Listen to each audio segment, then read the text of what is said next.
بسم اللہ الرحمن الرحیم۔ میرا نام انجینئر علی مغل ہے اور میں کوانٹم مکینکس کو ریپرزینٹ کرتا ہوں۔ آج کی لائف ویڈیو جو ہے ایس پی ڈیز کے اوپر ہے کہ ایس پی ڈیز کیا ہوتی ہیں، سرج کیا ہوتا ہے، سرج پروڈکشن ڈیوائسز کیا ہوتی ہیں،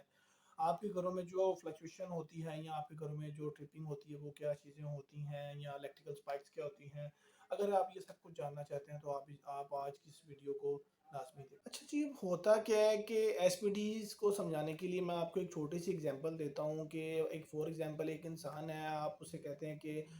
5 لیٹر پانی پیو یا 10 لیٹر پانی پیو یا 20 لیٹر پانی پیو ایک ہی ٹائم کے اندر، تو وہ نہیں پی سکتا۔ اگر وہ اس طرح کرتا ہے یا پیتا ہے تو وہ بیمار ہو جائے گا، اس کی صحت خراب ہو جائے گی، اس کا اسٹمک خراب ہو جائے گا۔ تو بالکل اسی طرح سے جو ہے ہم جب کوئی الیکٹریکل سرکٹ ڈیزائن کرتے ہیں یا اپنے گھروں میں ڈی پی ڈیزائن کرتے ہیں یا سولر سسٹم کو ڈیزائن کرتے ہیں، تو وہاں پہ ہم نے اس کے ایک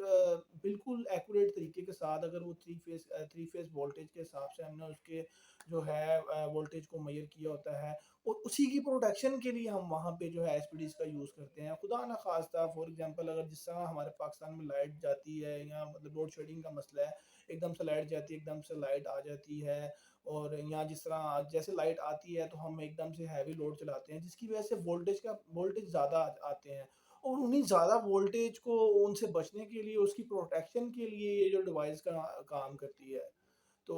آپ اس ڈیوائس کو لازمی لگوائیں، اور اس ڈیوائس کے بہت سے فائدے ہیں، اور اس میں جو ہے بیسک کو ڈیوائس نظر آ رہی ہے، اسے ہم ایس پی ڈیز کہتے ہیں۔ S P D stand for surge production device. Basically جو ہوتی ہے یہ 2 پول میں بھی آتی ہے، یہ 3 پول میں بھی آتی ہے، یہ اے سی میں بھی ہوتی ہے، یہ ڈی سی میں بھی ہوتی ہے۔ تو نارملی جو ہمارے پاکستان میں ہے اکثر اس چیز کو اگنور کر دیا جاتا ہے، یا ہم کبھی بھی کوئی الیکٹریکل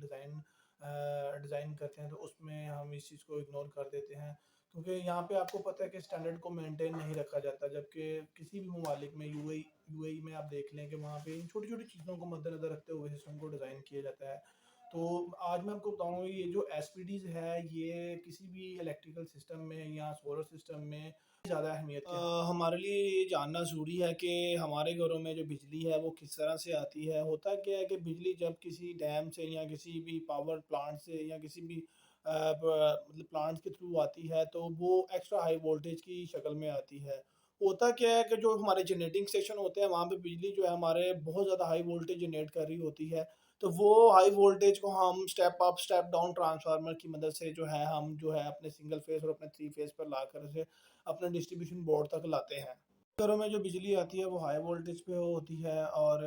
جس کی وجہ سے جو ہے نا کافی لاسز وغیرہ بھی ہوتے ہیں۔ بعض ٹائم تو جو ہوتا ہے کہ گرڈ اسٹیشن والی سائڈ پہ کوئی ایشو آ جاتا ہے یا وہاں پہ ایکسٹرا وولٹیج آ جاتے ہیں جس کی وجہ سے الیکٹریکل اسپائکس ہوتی ہیں، تو اس کا نقصان جو ہوتا ہے وہ ایس پی ڈیز اگر ہم نے نہیں لگائی ہوں گی تو ہمارے گھر میں جو الیکٹریکل اپلائنسز ہیں اس کے جل جانے کا خدشہ ہوتا ہے، اور اسی لیے ایس پی ڈیز کو لگانا بہت ضروری ہے، کیونکہ یہ بیسیکلی ایکسٹرا ہائی وولٹیج اور ایکسٹرا ہائی کرنٹ کو جو ہے نا کنٹرول کرتی ہے۔ اور اس کی بیسیکلی اس کی ایس پی ڈیز ہمیشہ ہم وہاں لگاتے ہیں جہاں پہ پراپر ہم ارتھنگ، جہاں پہ ہم نے پراپر ارتھنگ کی ہوتی ہے۔ ہوتا کیا ہے یہ اگر 2 پول ہے یا 3 پول ہے، 3 پول میں اس کے 3 فیس ہوتے ہیں، ایک اس میں نیوٹرل ہوتی ہے اور ایک اس میں پوائنٹ اس کا گراؤنڈ کا ہوتا ہے، اور وہ گراؤنڈ پوائنٹ کو جو ہے ہم ارتھ کر دیتے ہیں۔ تو خدا نہ خواستہ جب ایکسٹرا وولٹیج یا ایکسٹرا کرنٹ، ہائی کرنٹ اس میں سے گزرتا ہے تو وہ جو ایکسٹرا کرنٹ ہوتا ہے وہ جو گراؤنڈ کی طرف چلا جاتا ہے، جس کی وجہ سے جو ہمارا جو الیکٹریکل سسٹم لگا ہوتا ہے اس کو کوئی نقصان نہیں ہوتا۔ تو اسی لیے آپ ہمیشہ یاد رکھیے کہ آپ جب بھی اپنے گھروں میں سولر سسٹم لگوائیں یا اپنے دفاتر میں یا اپنی فیکٹریوں میں، تو ان چھوٹی چھوٹی چیزوں کو لازمی مد نظر رکھا کریں، اور ان کو مد نظر رکھتے ہوئے آپ چھوٹے سے چھوٹے نقصان سے یا بڑے سے بڑے نقصان سے بچ سکتے ہیں۔ اگر آپ کو میری ویڈیو اچھی لگی تو پلیز اسے لائک اور شیئر کریں۔ مزید معلومات کے لیے ان نمبر پر رابطہ کریں۔